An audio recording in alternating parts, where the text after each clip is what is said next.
Me ardhjen e verës dhe mbarimin e vitit shkollor, fëmijët duan që të luajnë e argëtohen këto 3 muaj, dhe jo vetëm. Fëmijët mund të luajnë kudo dhe me çfarëdo lloj gjëje, pasi imagjinata e tyre është e pashtershme, por këndet e lojrave janë ato që tërheqin më shumë vëmendjen e tyre dhe i lehtëson prindrit. Por në qytetin tonë këndet e lojrave funksional dhe me standarde nuk ekzistojnë nëpër lagje. Ky është një problem shqetësues për prindrit dhe fëmijët, sepse ata detyrohen të luajnë nëpër rrugë ku rrezikohen nga lëvizja e automjeteve. Në Lushnjë është ndërtuar para disa vitesh një kënd lojrash i vendosur në një hapësirë të vogël tek lulishtja e qytetit, por tani është me hekura të ndryshkura, lodra të prishura që rrezikojnë fëmijët. Bashkia e Lushnjës e ka për detyrë të sigurojë fëmijëve hapësira për të luajtur dhe edukuar si kënde lojrash, pishina, kopshte e të tjerë.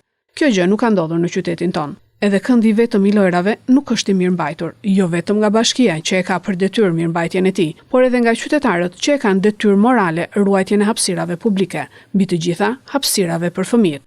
Përmirësimi i hapësirave publike është një prej investimeve më të mira që mund të bëjmë, sidomos kur bëhet fjalë për fëmijët tanë.